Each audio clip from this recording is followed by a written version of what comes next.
Good afternoon, everybody. Apologies for the technical issues. We're going to start now quickly and try to catch up the last 5 minutes. So welcome to this second pitching session of the SET100 competition. Since 2016, the SET Tech Award has received more than 2,300 applications from more than 100 companies, all with very impactful solutions to combat climate change.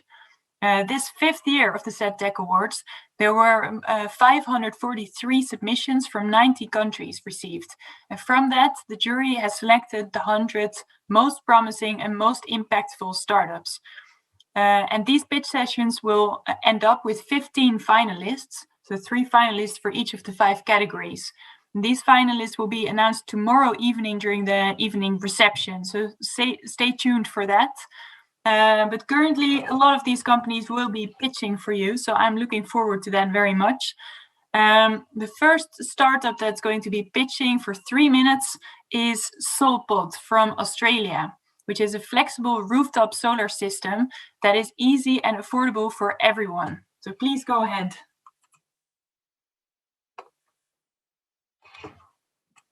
Hello all, it's James Larratt here, founder and CEO of SOLPOD. I'm dialing in from Melbourne, Australia, where it's 2 a.m.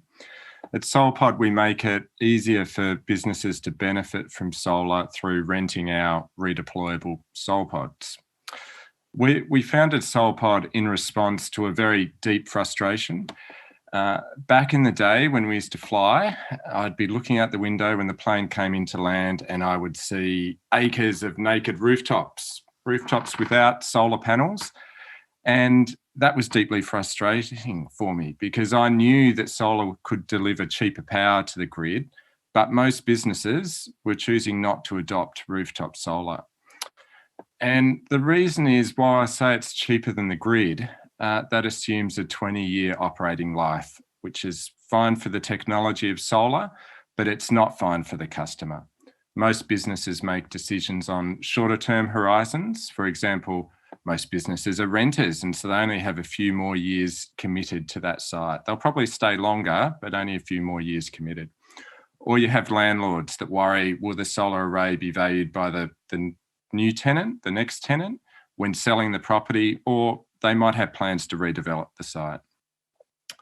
So our innovation compounds over 3 layers. And the first is that we innovate on the installation. Rather than assembling every panel, bolt, cable and nut at height on a roof, we've developed prefabricated pods of 10 panels each, which are trucked to site and craned into position, achieving in 1 day at site what normally takes weeks. And we're cost competitive with standard solar, but we see that we install at higher safety and less disruption at site and much faster. But importantly, our pods can be efficiently removed and redeployed. And this leads to our second innovation, which is on the finance. Because our arrays can be redeployed, we can offer shorter term rentals, which are vastly cheaper than standard solar. So we don't need our first contract to pay off our pods because we know we can come and remove them and redeploy them to a future customer. And that shortening of time really makes it an easier decision for businesses. And then thirdly, we innovate on our go-to-market. The solar industry has very high sales costs when selling to business, and that's because in most cases, you're only going to sell one system to a business. They've only got one rooftop. But with our rental offer, we can do better. It opens up new channels to market, for example, having real estate agents offering a SOLPOD rental with every warehouse when it comes up for lease. So SOLPOD's founders have over 50 years of solar experience, from rooftop solar to big utility projects, from manufacturing parts to the finance and operations. We've got Royal Dutch Shell as a key investor, and our pods are really proven. They're currently powering breweries, warehouses, factories, shopping centres and offices, including Google Australia's headquarters on Sydney Harbour. I think we're running out of time. So I'll leave there. Thank you very much for your time. Yeah, thanks a lot. Interesting pitch and promising proposition. So I see that there are no questions in the Q&A yet from the audience. So I will ask you a question. When are you planning to conquer Europe? Great question. It was 2021, but we skipped a year with 2020. So we're all ears for reaching out and forming partnerships and relationships now. But our sights are really set for 2022. Yeah. For Europe. Good. We're looking forward to it. Thank you. Then we are moving to the next startup, which is YAYZY. I'm hoping that I spell it correctly, and otherwise you can help me afterwards. But YAYZY is a company from the UK that automatically calculates your carbon footprint using payment data. So very easy and transparent for you. Please start your 3-minute pitch. Great, thank you very much. And it is, yes, YAYZY. Hey everyone, I'm Mankaran. I'm the co-founder and CEO of YAYZY. And we are building revolutionary tech that calculates your carbon footprint using payment data. Now, we are the last generation that can stop climate change. And this is a problem far bigger than COVID. And at least 400 million adults in Europe are very worried and want to do something about it. However, there is a huge intention-action gap. People don't know where to begin, and lifestyle changes are not suitable for everyone. They're turning to businesses that they engage with to help them out. However, there are very few consumer-facing solutions that these businesses can implement, and we are changing that. We've built game-changing technology to calculate carbon footprints using payment data and deploy it via our mobile app and B2B APIs for banks and fintechs. You can connect your bank account to the YAYZY app and instantly know the carbon footprint of each purchase in real time, and then guide your spending to low carbon options. Imagine switching to a green energy provider and feeling even better about the decision because you can see the climate impact of that decision right there in your app. This is game changing. We are providing people with the agency and efficacy for change, and we know that measurement is the first integral step towards fixing it. And people love this. We've been growing organically at 26% per week, and on average, people open the YAYZY app up to 2.9 times per day, giving clear indication of the need for the solution. Our app also provides comparisons and equivalences so people can better understand what their carbon footprint means. And soon it will start showing people suggestions that they can take in their daily life to make it more eco-friendly, optimized, of course, to their spending. We are making it incredibly easy to live a more sustainable lifestyle and putting climate action in the hands of millions. Our tech is also available for banks and fintechs. We're now in conversation with 7 global banks who are interested in using our technology. We've signed our first B2B customer and close to signing our second one really soon. For banks and fintechs, next time, let's say you open your mobile banking app, you'd be also able to see your carbon footprint within it. So this is what we're doing with YAYZY. We're telling the world what their carbon footprint is. And if you believe that this could be useful for your business or for yourself, please do get in touch. We'd love to have a chat. Thank you. That was a good short pitch. So any questions? Yeah, there's one question from Itaru in the chat. Can you talk a bit about your business model? So how do you get paid? Yeah, absolutely. So as a first step, we also give people the opportunity to compensate for their emissions using certified carbon offsetting projects. These are projects that people can purchase from within the app, and they also advance UN Sustainable Development Goals. And we take a flat transaction fee of £1.5 for every ton of carbon offset that we sell. And on the B2B side, we charge for every transaction we calculate the carbon footprint for. And again, for every carbon offset that we sell, we have a flat transaction fee. Sounds good. Sounds very promising. Thanks a lot for this pitch. Then absolutely. Thank we you have for the to move opportunity. on to the next one, which is, again, I'm not sure how to pronounce this, BeFC, BEFC, from France, which produces fuel cells from something very interesting, which is paper. So please go ahead with your pitch. Thank you, Julia.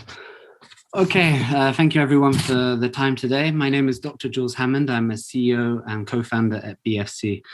In one sentence, BeFC make electricity with papers and enzymes. There's a growing trend towards wearable devices, IoT devices, but the problem is all of these devices are typically powered by coin or button cell batteries.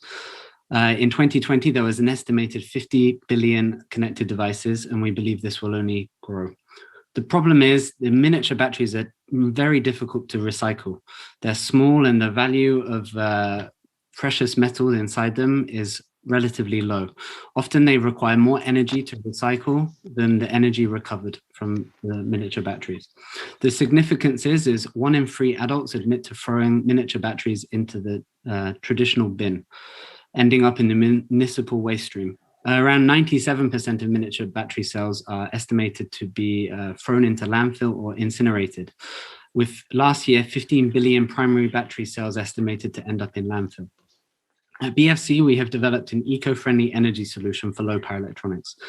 BeFC is a spin-off of CNRS, and we've been working on decades for biofuel cells, being the research group to be the first to implant biofuel cells into mammals. We have a 6 patent portfolio, and essentially we've created the world's first paper-based biofuel cell using carbon and cellulose papers. Our technology is completely metal-free, completely plastic-free. We use biosourced materials. It's safe, it's thin, flexible, and lightweight, which is perfect for the growing trend towards wearable devices and connected packaging. BeFC currently works with some of the forward-thinking companies, leading companies in the world, and we work on joint development agreements to develop the next generation of solutions. We are tackling product solutions in wearable, medical, IoT, and logistics. And I want to give you some examples of the types of products we're developing. A tier 1 would it be something like a simple active tracker for temperature and humidity. The use case here is pharmaceuticals, where last year $15 billion was the estimated loss due to incorrect storage conditions. Tier 2 product would be something a bit more complex, maybe including Bluetooth Low Energy. Here, a great example is wearable continuous glucose monitors for diabetes. Here, the market is expected to reach $23 billion in 2030, and last year, the leading manufacturers produced over 100 billion devices. In tier 3 would be connected logistics. Here we combine our technology with some sensors and some Sigfox or LoRaWAN connectivity. And the use case is that in last year, 2,800 packages were sent every second. 200 billion packages are estimated to be sent in 2025. But the problem is 1 in 10 are typically lost, particularly in US cities, and around 10% are returned due to damage or problems to the packaging. BeFC offers a sustainable energy source to power these sorts of connected packaging devices. At BeFC, we know that the future is going to be smart, but we believe it can also be smart and sustainable. We say be innovative, be sustainable, BeFC, and together power the future with nature. Thank you. Thank you. Interesting. I don't see any questions in the chat, so I will ask you a question. Can you say something about the capacity of your fuel cell versus other fuel cells? Of course. Peak power for us is around 1 to 2 milliwatts per square centimeter. Energy capacity is around 1 to 10 milliamp hour per square centimeter, depending on the discharge profile. It's typically competitive with zinc printed technologies, and it gets close to zinc-based coin cells. Okay, interesting. And are you fundraising anytime soon? We will open a Series A due to requests probably at the end of this year or the start of next year. Okay, good. We'll keep it in mind. Thank you. Then the next one is also a very cool company called BluWave-ai from Canada. And I think it's very late in the evening in Canada, so it's great that they can join. They are actually a returned finalist from last year. Active in fleet management software. So please go ahead with your presentation. Thank you, Julia. BluWave-ai, we're based in Ottawa, Canada. The blue in BluWave stands for our blue planet and the climate we want to preserve, and the wave stands for clean electricity waves. So basically, BluWave-ai, we use 100% SaaS-based software with no hardware to basically use renewable energy assets more efficiently. We've won many international awards. We are doing $1 million plus of revenue annually. We have eight USPTO patents filed, and our products are used in Canada, US, Middle East, Europe, and in India in live operations today. So how do we do this? We have our existing BluWave-ai Edge and Center products on which we've built an EV fleet orchestrator. Now, what does this do? The fleet operator, they're used to pouring gas inside their vehicle and sending their vehicles off. It's like really easy, right? Pour the gas and the vehicle goes. Once they get these electric vehicles, it becomes very complex because they don't know when to charge, how much charge do they have left, is it a hot day, cold day, is the charge used for heating and air conditioning inside the vehicle, what's the endurance? So what we do is we connect up to all of these data sources. So in the bottom, and you can't see it really well on the screen, we connect up to the EVs, to the EV chargers, to the sensors, to the route management software. On top of that, we also connect to the building energy management systems, to the storage, to the IPP, independent power producer contracts, to the real-time market pricing, the weather forecast, and also the real-time weather. And all of these different elements basically makes it really complicated for a guy looking at his fleet and trying to figure out, how do I make the best decision based on all of this? So we weave it all together holistically in a cloud-based AI platform. And then on the right here, you kind of see the dashboard. We predict, optimize, visualize, and dispatch the hardware more efficiently. So you spend all this money in Canada. The federal government just announced $2.75 billion that will be spent on electric fleets municipally around the country for a green recovery. Well, you spend $2.75 billion on all of this hardware. You want to use it smarter. So in the bottom right corner, our key value propositions are, we allow you to use electric fleet 30% better. Annually, in a fleet of 1,000, we displace 15 million diesel miles. For each vehicle, $5,000 of annual savings and 3,000 kilograms of carbon that offset that rolls up into a lot. We're raising a Series A round right now for $10 million. We basically make all that CapEx hardware smarter. We've signed 7 fleet operators worldwide, from municipal fleet to taxi companies to delivery fleets to airport operations. And we're looking to build the world's premier renewable energy, AI, and fleet electrification company, and make the planet better for those who follow us. So that's a top-level view of BluWave-ai. Open to questions and dive deeper into our company op. Yeah, thanks for that pitch. So one question was already answered, and the other question is, what is the setup cost for new customers? Yeah, so we have a 2-phase onboarding. One is AI model building, which is offline. We don't integrate with their system. Then we show the potential savings with the AI software based on historical data or projected future data. And we have one of our AI patents is actually based on how do you model and set up the AI system without existing EV data. And we actually have a patent around that. And then the next phase is when we onboard and integrate into the live system. Now that can be variable, but usually what we do is anywhere between $75,000 and $200,000, depending on the complexity of the operation.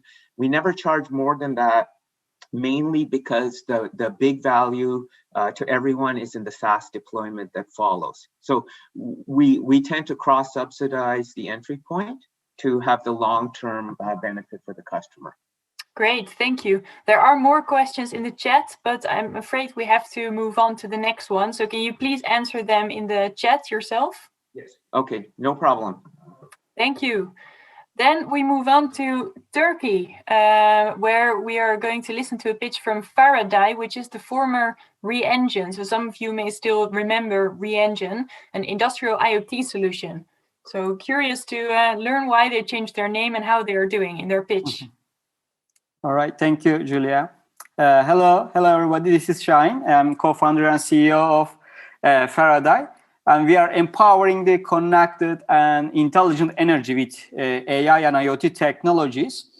In the digital energy transformation of facilities, mostly commercial buildings and industrial facilities, there is a huge gap of flexible, interoperable, horizontal IoT platforms, which builds a bridge between smart grids and prop tech. So that is why we targeted this gap. We are a London and Istanbul-based growing software company trying to reduce the OPEX of facilities with AI.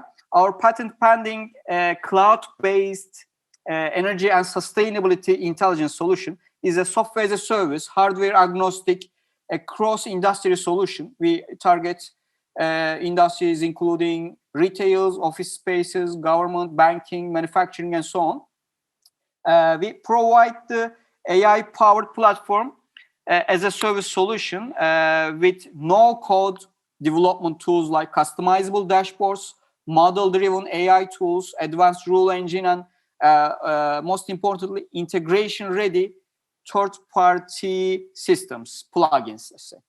And at the end of the day, the platform enables all the facility managers, energy managers, ESCO, utility companies to do all the IoT value chain, collect, store, analyze, and operationalize all the real-time data, and turns all these data into operational and energy intelligence efficiency. And we provide also utility bill management and sustainability carbon footprint reporting together. We partnered with JLL, ISS, Oracle, and Cisco, and we're right now growing. We have footprint in 10 countries, managing more than 8,000 facilities remotely. And we have paying customers like, as you see, very well-known brands like Zara, IKEA, Shell, Vodafone, and PepsiCo. Since our launch in 2017, we raised around $1 million VC fund from US and UK-based venture capitals. Right now, we are raising another $3 million Series A round in the following 2 quarters. So I would love to contact and collaborate if you are interested in. Thank you very much for listening. Thank you so much. I see no questions to you in the chat, so I will ask you a question. Why did you change your name, and are you fundraising anytime soon? As we start our international expansion, we moved our headquarters from Istanbul to London. That is why we renamed our company. Right now we are London-based, and yes, we are raising $3 million Series A round of financing in order to fuel our international growth in Asia, Pacific, South America, and also in Middle East. Great. So you're making great progress, it seems. Yeah. Thanks, Julia. Thanks a lot. And then I think we have to move on to the next one, which is a company all the way from New Zealand. So there it also must be the middle of the night right now. The company is called Invisible Urban Charging. And they have a space-saving, sort of invisible EV charging system. So very curious to learn more about that. Hi, my name's Nigel and this is Jake. We're the co-founders of Invisible Urban Charging. I come from the energy industry and some global consulting, and Jake previously ran the largest guided parking company in the world based out of the US. Our mission is to accelerate the transition to EVs by providing beautiful and simple EV charging infrastructure. We believe that EVs, electric vehicles, make cities more beautiful because they're quiet and obviously emission-free. But if cities end up cluttered with charging posts and charging cables, which create trip hazards, we believe that will be a fail. It'll be a fail for 2 reasons. One is that obviously it'll detract from the beauty of the city, and the other is it'll actually provide fuel to those who don't like EVs and will slow us down in terms of our mission. We solve problems for 3 major customers: urban planners, urban developers, and parking operators. For urban planners and developers, our retractable bollard provides EV utilization and compliance, regulatory compliance, without visual pollution and trip hazards. Urban designers and urban developers do not want additional street furniture, as they're referred to, so we solve that problem for them. For parking operators, we address the problems of compliance, increased utilization of their existing assets, their existing parking assets, and also new revenue streams. For all customers, we provide a charging as a service business model. We provide the hardware, the installation, and then we monitor, manage, and monetize on behalf of our customers, all for a flat monthly fee. To give you an idea of the economics, we pass more than 80% of the utilisation revenue back to our customers, and they only need to get to a point of charging $4 an hour for 2 hours a day, 5 days a week, and essentially that charger breaks even. Our current hero product is our retractable, environmentally sensitive EV charging bollard, which, along with more traditional charging infrastructure, is connected to our software platform, which allows us to monitor and manage it. We've designed and started prototyping our EV charging bollard and a final EV charging componentry that's being refined. And so far to date, we've signed 15 customers across the US under a master charging agreement for 5 + 5 years. And that covers the exclusive ability to install EV chargers across 122,290 car parks. Total contract value initially is about $56 million US. We have a US-based team, including our strategic mentor, a lady by the name of Eileen Murray, who was formerly the CEO of Bridgewater Associates, which is the largest hedge fund in the world. We're also in discussions with 2 major metropolitans, and on our roadmap, we're looking also at how to charge autonomous vehicles. Invisible urban charging, hard to see, easy to find. Great, thank you so much. Again, I see no questions from the audience, so I will ask you a question. How much capital do you expect you will need from now until your cash flow break even? In terms of our capital, so we've got seed capital to kick us off, but each project is debt funded. So in terms of raising the capital for it, it's very intense from a capital perspective, but it's all debt funded with a margin on top of it. So each project gets funded as we go through, and we've arranged for funding for our first projects. From our perspective, we can get projects pretty clear in 12 to 18 months.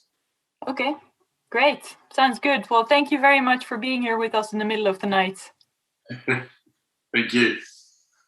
The next company is a company from Canada. It's called RunWithItSynthetics, and they help municipalities in making e-mobility decisions.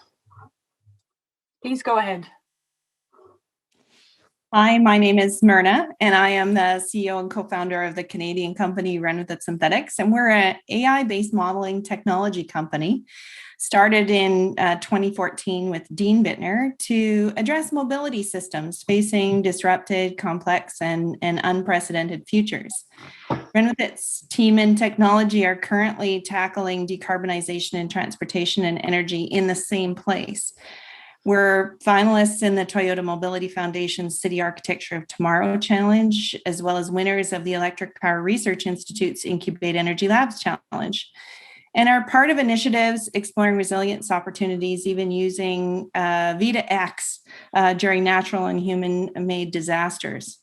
So mobility for all is one of those new futures that intersects with many other systems, including, as we've seen today, the new technology, economics, even, and health. Mobility needs to be safe, inclusive, and equitable, and we really need to make impactful, targeted investment decisions under all kinds of these new pressures. So to architect the next future of mobility, we really need to imagine and reimagine our tools. Historical data and traditional approaches really offer limited perspectives. They typically don't include people and how they react and respond to different policy, infrastructure, or even scenarios. And they often operate in silos and become lost and out of date in reports. Pilot projects are time-consuming and expensive, and every city, as we know, is really unique and constantly changing. And so we reimagined this. RunWithItSynthetic modeling technology can be thought of as a type of sim city, except for real. So a living lab that can be quickly hyper-localized to recreate any city or region with their own geospatially accurate model that brings to life everything in one place: their people, technology, infrastructure, policies, and anticipated futures. For mobility, these single synthetic environments are actually a vast array of interconnected research and expertise that operate together in entity models. And we inform infrastructure and technology choices. So in situ, in silico, in your city, digitally, With a synthetic population, we can quantify who responds to what incentives, where they live, their adoption of a variety of different technologies and utilization of it, sensitivities, attitudes, barriers. And then we can connect their patterns of life to the technologies that are in place, as well as the ones that are under consideration. And we can even inform grid asset risk and experiment with all kinds of options behind the meter. What makes this approach unique? We don't rely on pre-existing data. We utilize publicly available data to recreate the city. The models themselves produce the data that's missing, and they're live and manipulatable for quantifying really kind of emergent behavior and ripple effects. They're extensive and collaborative, and they're really compellingly visualized so people can understand what's going on. Our models can be considered as kind of the what-if environments necessary for accelerating really intelligent, impactful investments in mobility. Thank you for this opportunity to introduce RunWithItSynthetics. Thanks a lot. There is one question from the audience. Oh, no, that was, I think, for another one. Then I will ask you a question. Let's see. So do you expect to also go to Europe with your solution? We are actually actively looking into Europe. We're part of a trade acceleration program, and we have established relationships with companies now. Cool. Okay. Well, excited to see you in Europe then at some point. Thank you. Then we are moving on to the next company. It's a company from France, and we've actually probably, like many other investors here, we've known them for many years. And it's an AI company for industrial energy efficiency, and they have already raised over 10 million, and they're growing fast. The company is called Energency. Yeah, thanks, Julia. So hi, my name is Arnaud Legrand. I'm the founder of Energency. We're a French scale-up with a team of 30 people, leveraging artificial intelligence in order to save energy and CO2 in factories. Manufacturing still accounts for 20% of the world's CO2 emissions. And even if much progress has been made, saving even more energy and CO2 in these factories is difficult, but not an option anymore. So just imagine a second, a factory operator in action on his machines. Because this guy has just no time to deal with the deluge of data from smart meters. Though 80% of factories are still using a well-known spreadsheet for this. That's a great familiar tool, but it looks more Industry 0.4 than Industry 4.0. So automating this energy data analytics on a broad scale is our idea to solve the problem. So Energency is the first energy intelligence tool 100% dedicated to manufacturing. We're a team of software engineers and energy managers that turn together in real time thanks to both human and artificial intelligence, raw existing data within the factory into personalized action plans for operators. Without any investment, we detect and achieve new energy and CO2 savings in factories accessible in less than 1 year. As a use case, we are working today, for instance, with ArcelorMittal, the world leader of steel production. That's hundreds of factories in the world and very complex facilities with thousands of meters producing data every second. With a digital twin, this manufacturer can visualize in blue the baseline of its minimum energy consumption required for a week of production. So we calculate in real time in yellow and red the energy wastes when drifting from this blue baseline, and our algorithms also assess in green the energy saved when we push recommendations to shop floor operators for new actions to implement on their machines. This customer can directly take action and save 10% of new energy savings in only 6 months, and also directly assess benefits in real time thanks to our technology. So we are proud today to work with major manufacturers, world leaders in food, chemistry, paper, automotive, or raw materials, like ArcelorMittal, Solvay, or L'Oréal.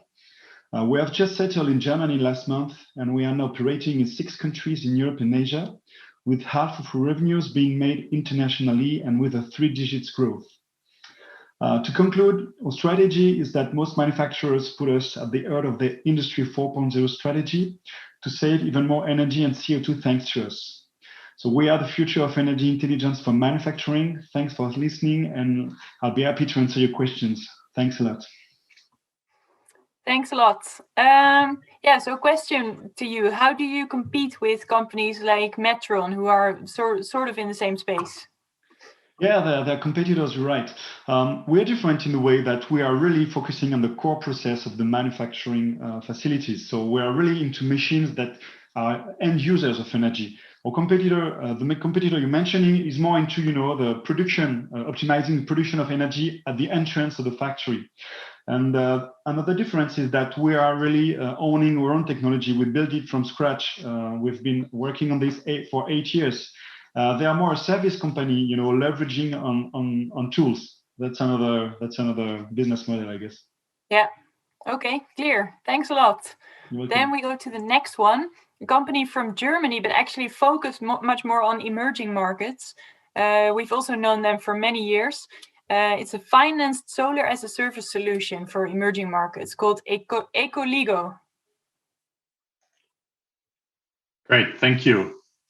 Hello, everyone. My name is Martin. I'm the co-founder and CEO of Ecoligo, and we provide a fully financed energy as a service solution for businesses in emerging markets.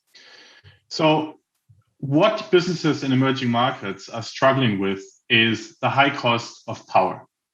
And we are solving that problem for them. Obviously, business owners know that they could install a solar system and help them reduce their energy bill. However, in emerging markets, business owners often cannot actually do that. There are financial challenges that they have to overcome. For example, they don't have the equity to invest in a solar project, or if they have the equity, they like to focus on their core business. There also are limited bank loans available for such projects.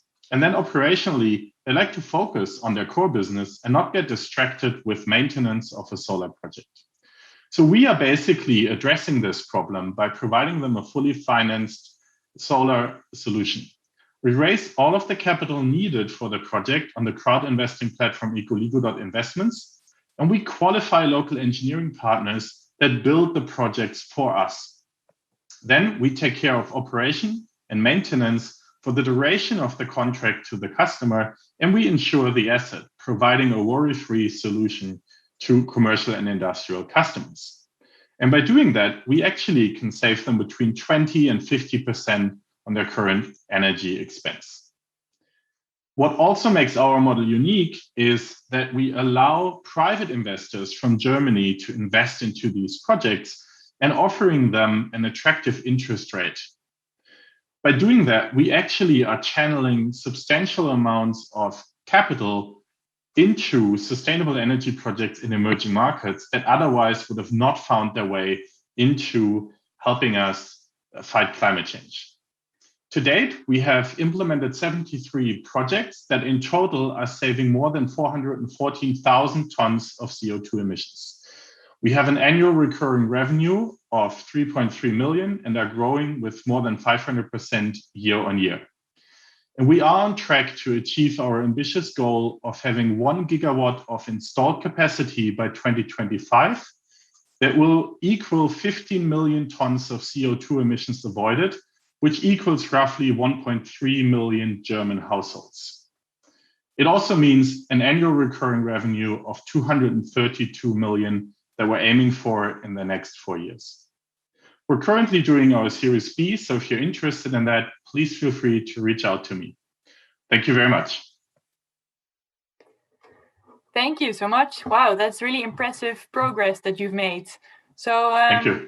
The question would be, which markets are most attractive, which emerging markets, and why? Yeah, so we are in 6 countries as of today: Chile, Costa Rica, Ghana, Kenya, Thailand, and Vietnam. Mm-hmm. And in general, the Sunbelt region is really where our business model works the best, because utilities are asking for high electricity prices, and because of the high solar irradiation, the solar assets actually can generate the most. Having said that, we're looking into all kinds of markets such as South Africa or Mexico or Malaysia as the next markets to enter. Yeah, there's also one question actually related to this about the regulatory environment in each market. Do you see that is hugely different for each country?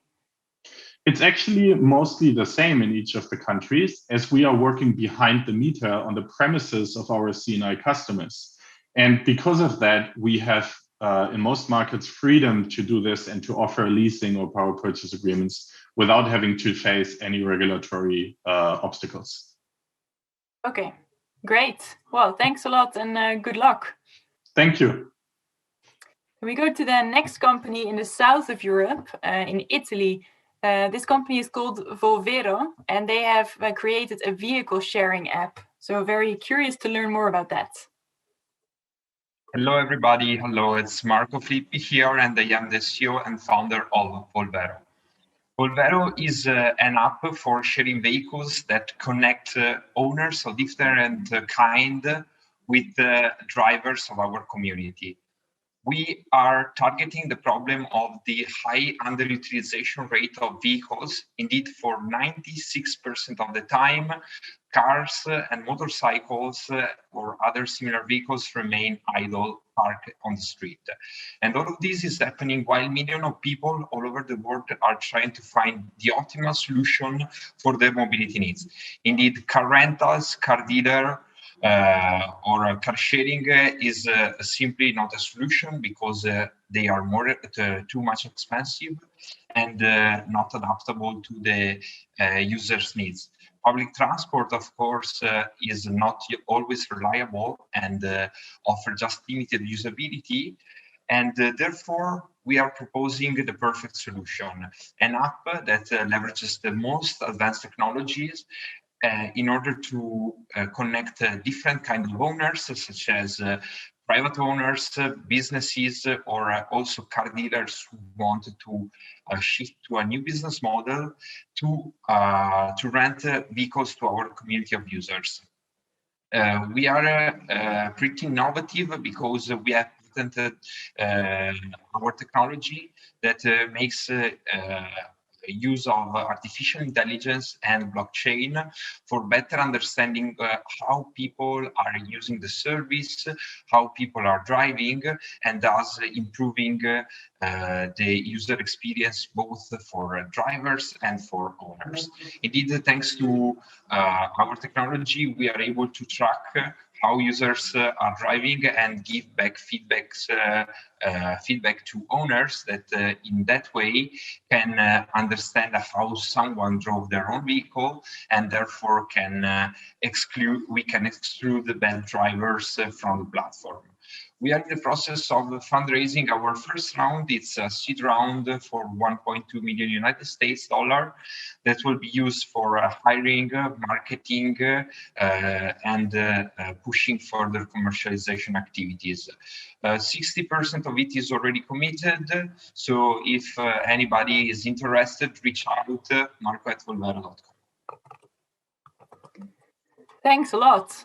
So is your company also competing with companies like Wunder Mobility and Vulog and RightCell?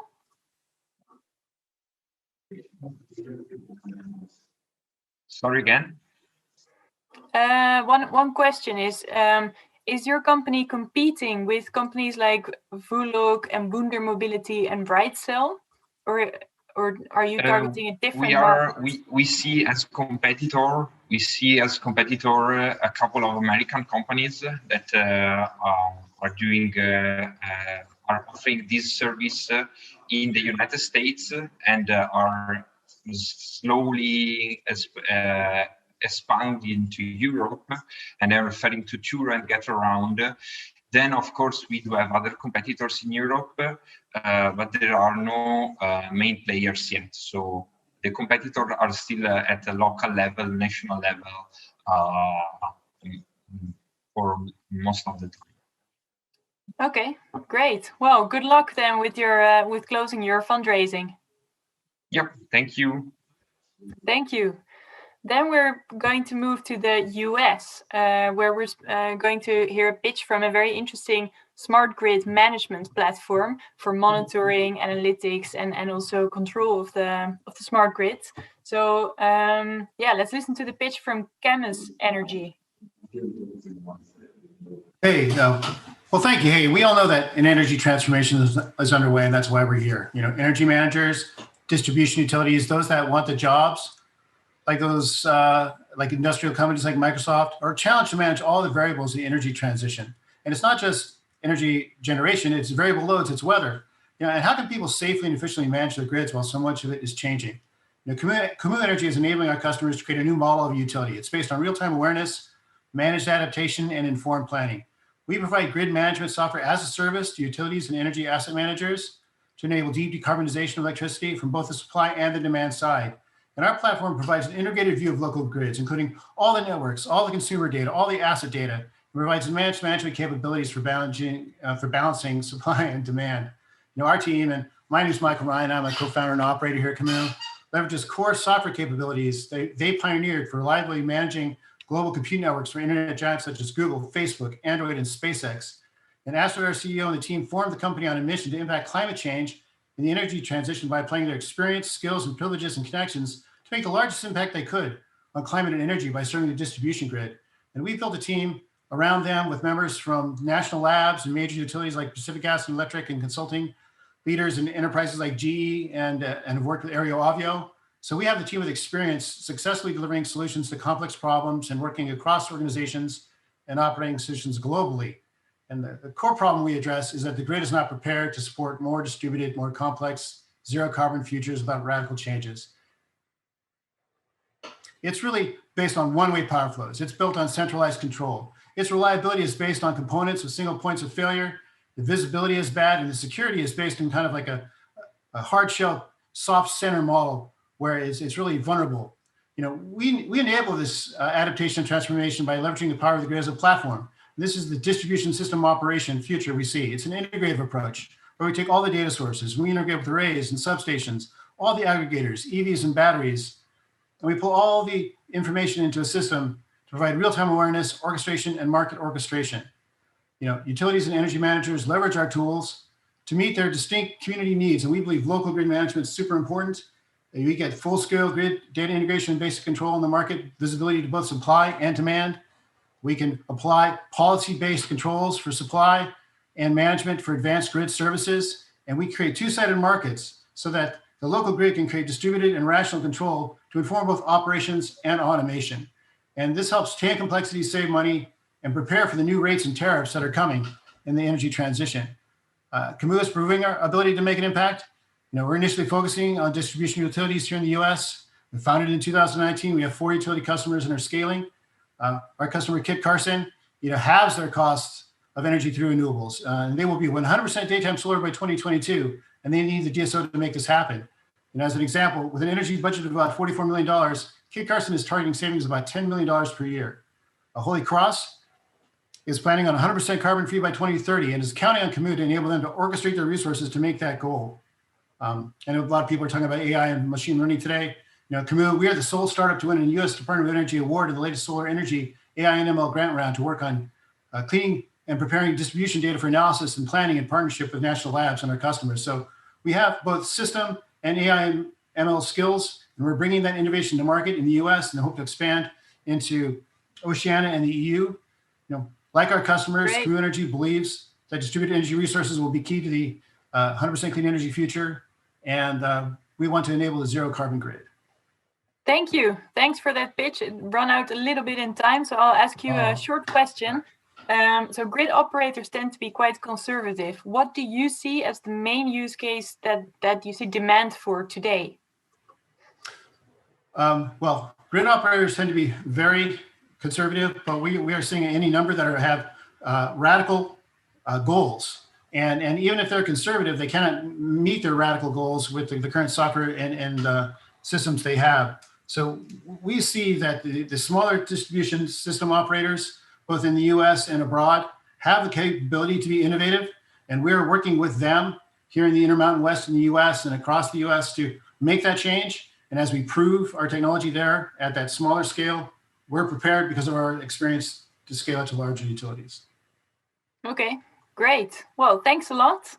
And thanks for calling in quite late in the evening, I think, for you from the US. That's been brilliant. No, thank you. Yeah, great. So we're going to the next company also from the US who just dialed in. This company is called Cemvita Factory, and their mission is to decarbonize the chemical industry. Thank you. Good day, everyone, and hello from Houston, Texas. My name is Moji, and I'm a co-founder at Cemvita. We are a multidisciplinary team of scientists, and we are engineering microbes to eat CO2 or methane and produce carbon-negative chemicals.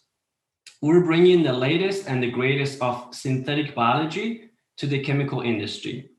Basically, we're turning our engineered microbes into a small, advanced, nature-inspired refineries that can run under ambient pressure and temperature. And when I say microbes, I don't mean the bad type. I mean the same type of microbes that we've been using in the fermentation process or in the biofuel industry, or even in breweries. But the difference is that our microbes eat CO2 instead of sugar, and they produce chemicals instead of beer. And we have a special focus on chemicals that are precursors to polymers and plastics, so that they could eventually produce carbon-negative polymers and plastics. Our clients are oil and gas companies, chemical and petrochemical companies that strive to apply this nature-inspired technology for reducing their carbon footprint on one hand, but also create new revenue streams as they are going through energy transition. One example that I could give you is our bioethylene project with Oxy. We're making bioethylene from CO2, and we're doing that 30% cheaper than the hydrocracking process that they're doing today. We could utilize 20 million tons of CO2 per year for this process by 2030, and actually up to 1 gigaton of CO2 by 2050. CO2 utilization, as you guys know, is already a huge market and is growing, expected to grow to more than $500 billion by 2040. And Cemvita has already had a good start. We're positioned to grow into becoming a go-to company for CO2 utilization using synthetic biology. And we are hoping to make a lot of money for our investors also in the process. We've raised our seed round in 2019, and right now we're in the middle of our Series A, which I'll be happy to talk to anyone about. And I think that's all from me today, and I'm happy to answer any questions. Great, thank you. So what is your geographic rollout plan? And is that go-to-market strategy direct or mainly through partners?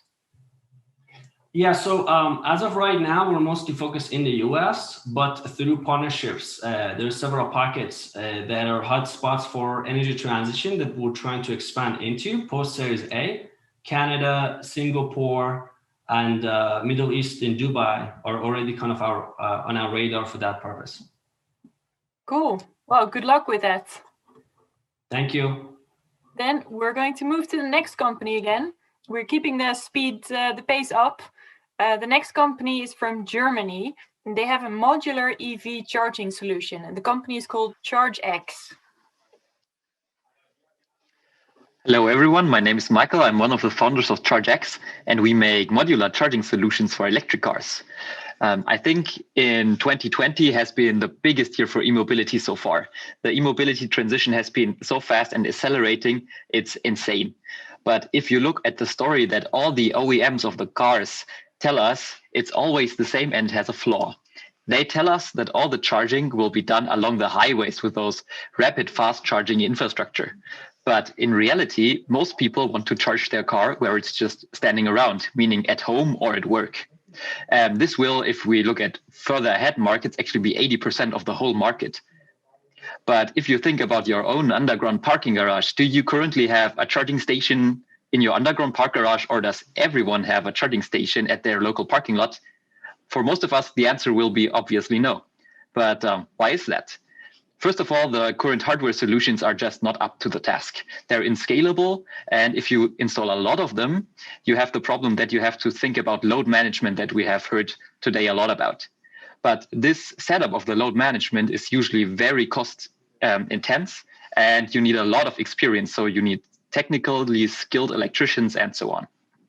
And the second one is that the installation usually is very hard. So it's not the regular electrical installation guy that can do this job. He needs to be specifically trained for charging infrastructure.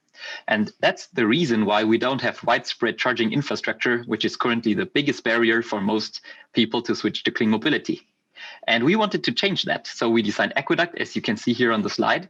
It's the first modular power strip for electric vehicles. It's very simple. You install our first charging station at the first parking lot, the start module. And if you need a second charging station, you just plug and play, install our extension modules in series.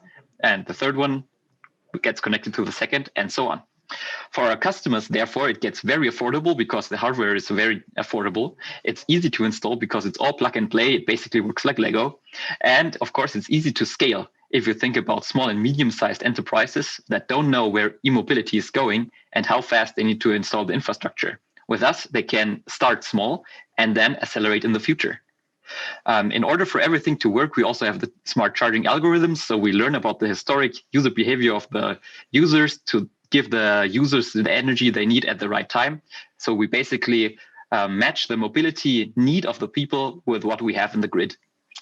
We're ChargeX. We're a Munich-based technology startup. We currently have 20 people in our Munich office, have raised a €1 million crowdfunding round so far, but we will start fundraising around April or May this year again. So if you're interested, please drop me an email.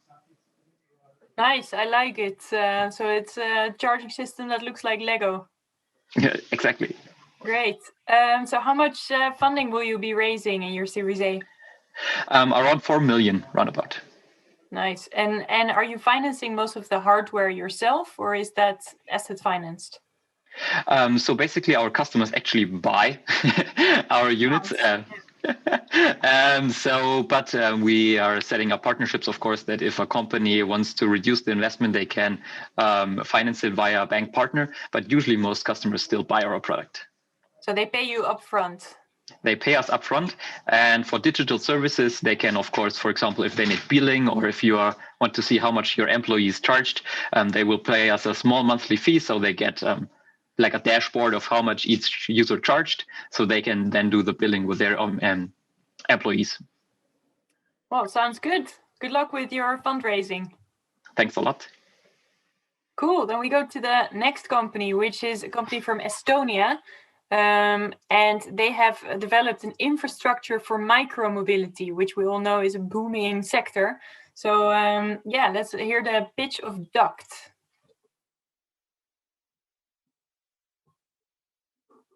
We cannot hear you. Are you on mute? You should hear me now, most probably. All right. Hi, everyone. Çağrı here. I agree with Julia. Let's start with that. Micromobility industry is booming, especially with the pandemic period. We realized that it's very much needed in the urban environment. And McKinsey is assuming 50 million new vehicles in our urban areas by 2030. That's a quarter of the automotive industry in our cities looking for parking and charging solutions. And that's exactly why we started looking for a universal solution, because infrastructure needs to be sustainable. So we did three things since we started this journey. First, we internationally patented our hardware and software design so that this new design can be universal, meaning that there is a variety of vehicles out there. They should all be using one unified solution to dock, lock, and charge, including the e-bikes, not only the scooters, because they are the backbone of this industry as well. The second most important thing is the UX side of things. If you're living in a big city, you know what I'm talking about. The cities are having a hard time integrating these systems into their life. The companies are spending more than 50-60% of their profit to operate and charge. And the end users are having pain points in terms of security issues or vandalism. So with the unified solution, we bring in all the stakeholders and then lower operational costs and create a less vandal and more integrated system for all micromobility in one spot. So you can basically call them the building block of e-hubs of the future in urban environments, because they are very flexible, as you mentioned. These are the things that you can build as you need. The second most important thing is the UX side of things. We build a very smart system with our patented technology. If your vehicle has our adapter on, you can just push the vehicle in. We read the ID. Our embedded software connects with the owner of the vehicle, ends the ride automatically, let you know which vehicle is where in which state, locks automatically and charges automatically, and does all this in 0.7 seconds right now. So as an end user, all you need to do is push the vehicle in and leave. You don't even need to use your cell phone. We do everything for you. And the third part is the business side of things, obviously. We have two business models. There's a B2B model where you can just buy these things. and then build your own business on top. And the second is a B2G model where we call it infrastructure as a service. It's pretty straightforward. We bring in you the hardware, you give us the land usage. Operators use this system regardless of which vehicle they have, and they pay for the services, and we share this profit with the landowner, which means that as a landowner, you can both regulate the space and create a benefit out of this at the same time. In terms of what we did so far, inside 1.5 years, we started this idea, we tested on the field, we received awards from TechCrunch, Microsoft, and Startup Grind. We started mass production. We closed our seed round, and by the end of 2020, we already reached 3 times of our first year target, and now we are ramping up with our Series A. Thank you for listening. Great, thank you. So that's a fast growth for you this year. Yeah, it's been a fast year. Even despite COVID, apparently. Did you notice any impact from COVID on your business? There's both positive and negative impacts. The positive impact has been more and more people understand that micromobility is very important, especially e-micromobility, because imagine as a utility company, and there's this huge industry growing right next to you, and you need to be a part of this. We become enabler. So we get a lot of attention from these companies to get into this market because there's more and more people using less public transportation and more personal solutions, because except the peak hours, using these huge vehicles may be a loss of time, especially for urban transport. The minus effect has been the logistic side of things. Obviously, you know, in every industry, even in car industry right now with the chips and everything, there is some logistics delays.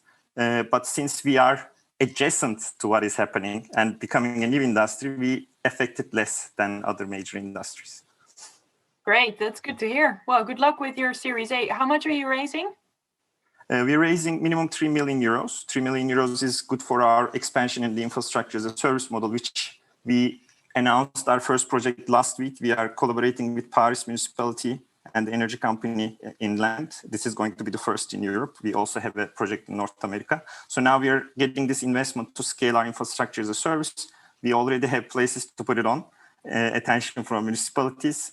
That's why I'm calling it 3 million euro minimum, because we are looking to go up to 6 million so we can scale accordingly. The pre-money valuation is 30 million euros. Wow, okay, that is a steep valuation, but hopefully you will be successful in raising that capital. Thank you. Cool, okay, then we go from Estonia to Switzerland.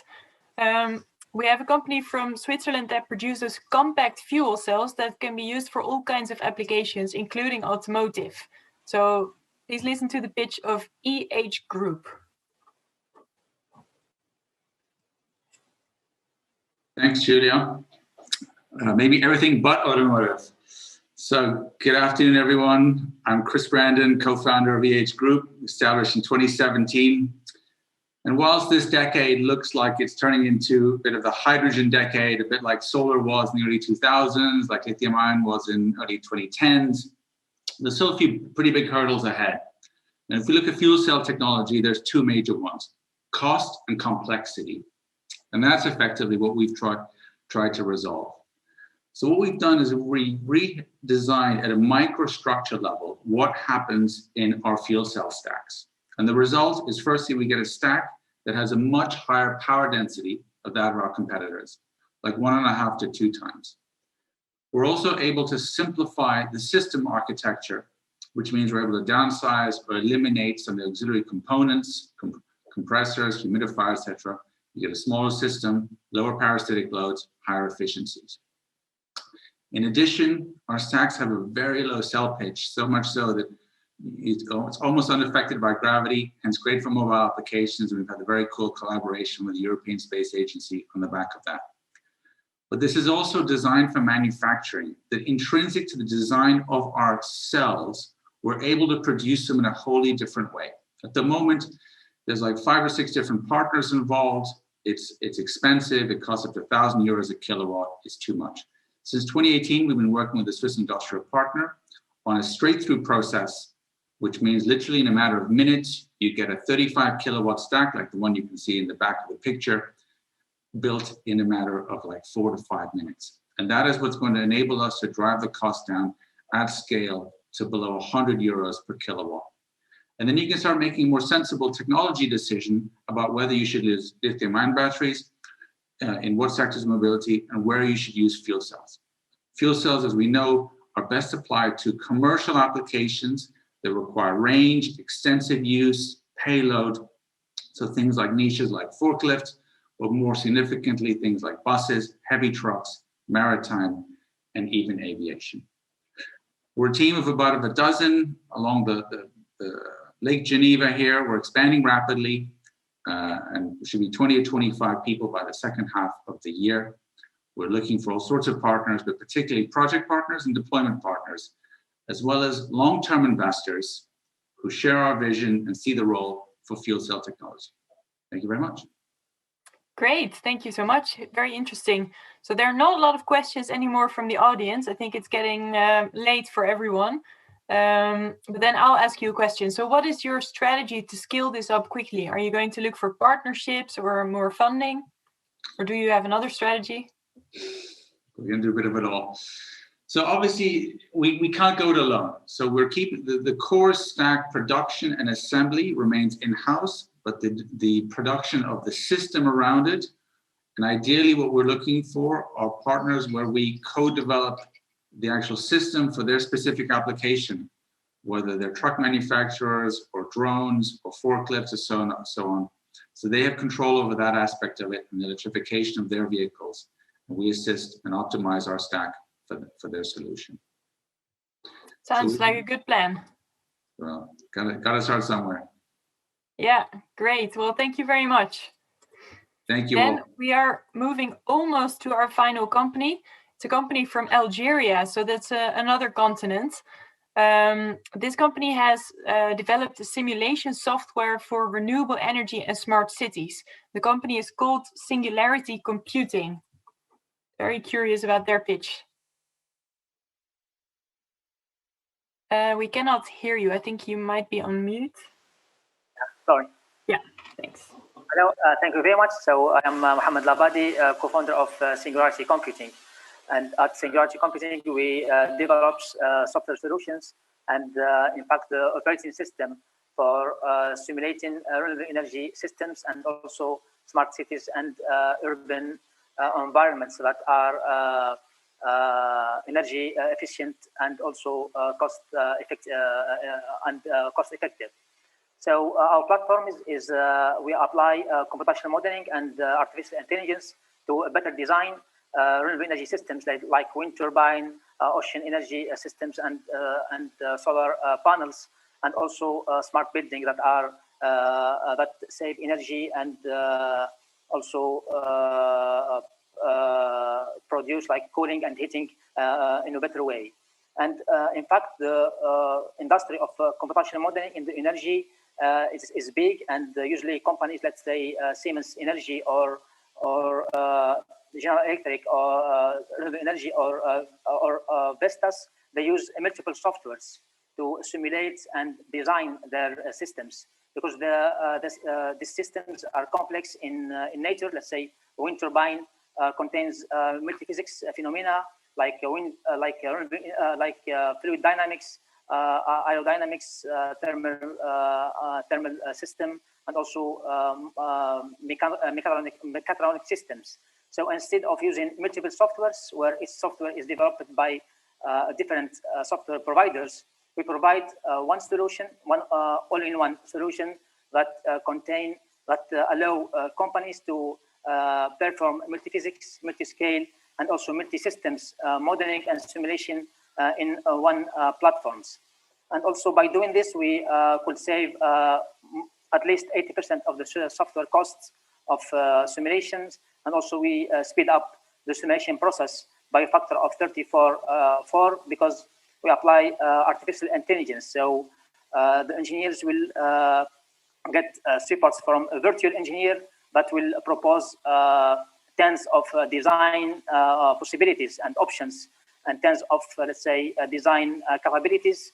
And then the engineering team will decide with the support of the virtual AI-driven engineer which design can fit their, let's say, requirements, technical requirements, financial requirements or performance of the system they are looking to design. And also we don't use, let's say, the meshing, which is dividing any system into small triangles. So we remove the meshing completely, and by doing this, we save 50% of the simulation cycle, because the meshing in the simulation field represents 50% of the whole cycle of modeling and simulations. And we aim to raise Series A in the next, let's say, year. We got funding from public grants from Algeria and from Europe also through the Horizon 2020 program.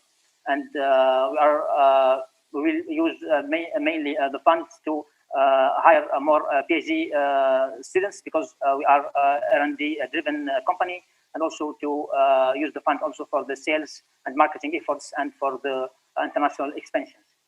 Thank you very much. Thank you very much. So those customers on your slide are some pretty impressive names. Are you working with them on pilot projects, or are these already full rollout projects across much of their portfolio? Yeah, we have paying customers. We have 9 paying customers that pay for our software, and we have 4 pilot programs now with Vestas. It's like a well-known international wind energy manufacturer, wind energy system manufacturer in the world. And also we run a pilot with Siemens Renewable Energy and Schneider Electric. Wow, good. So yeah, good luck with that. It seems like you're on the right track. Yeah, thank you very much. Great. Yeah, by the way, there's one other very technical question for you, so maybe you can answer that in the chat. Okay, no problem. Then we are going to our final company that is presenting today. It's a company from the US called Flair, and this company is quite mysterious because I have no information about it in the SET100 list. So very curious to learn what they are doing. Cool. Well, maybe I can shed some light on that mystery. So, hey everyone, my name is Dan, co-founder and CEO at Flair. We focus primarily on making homes more comfortable and using less energy. Although we do work in the light commercial sector across a number of geographies as well. Principally speaking, we focus on heating and cooling. And our customer base is not only the homeowners and end users of these controls and software, but also utilities. So we provide really a central meeting point between the homeowner, the climate control system in their either business or their home, and the utility, and sort of navigate all of that in a way that can facilitate clean peaks, can facilitate electrification, can facilitate energy efficiency. So concretely, what does that mean? In the housing stock you find across the US, particularly the Northeast, what's referred to as New England, it actually ends up looking a lot like Old England. You find a lot of oil and gas fired steam heating. Basically, the building stock is a little bit older, and as a result, it's very carbon intensive heating. And there's this transition underway, as you're obviously aware, to electrification of this residential housing stock, primarily using ductless heat pumps. We provide a seamless transition between the legacy heating system and the new fully electric heat pump system that not only technologically connects everything for easy management, but also factors in human behavioral dynamics to make sure that it's easy for people to manage their various systems. And then comes with the nice sort of safety release feature for the utility, where you can offload during peak events to the legacy systems while optimizing for electrification in non-peak times. For the central forced air market, which is the majority of the US housing stock actually, as well as Canada, we offer machine learning powered air delivery so that you can target where your heating or cooling is needed and when. And so that just sort of, as a baseline, reduces energy consumption across the house, as well as providing a much needed sort of fidelity with respect to comfort and climate control. And lastly, for the ductless heat pump market at large, we are one of the leading grid integrators. In fact, we teamed up with we formed a joint venture last year to target the 600 gigawatts of ductless heat pumps that demand on the Chinese electric grid. And we're actually going to have the first residential DR pilot in mainland China for basically turning this vast array of ductless heat pumps into a distributed virtual power plant. So that's pretty exciting. And the product itself is a combination of hardware and software. We make a suite of smart vents for that machine-powered air delivery, machine learning-powered air delivery. And we make the only fully wireless smart thermostat for the ductless heat pump category. We did about $2 million in revenue last year. We've raised about $3 million in total, and we're doing a Series A coming up this summer. Thanks. Cool. Sounds exciting. So one question from the audience is, can this work with swamp coolers or air coolers? Yeah, it can. We don't see a ton of that there's certain regions of the US in particular. I'm less familiar with maybe other regions, but usually that's in places where your humidity outside is quite low. So some of our controls, especially the smart vent and the powered air delivery system, that is actually something that'd be very compatible. Great. So now I see that your other name is Standard Euler. that's our official name. Yeah. But okay. So that's why. Okay, that explains the confusion. That's good to know. Yeah. But so your business brand name is Flair. Yep, Flair, and our website is Flair.co. Cool. And who are your main competitors?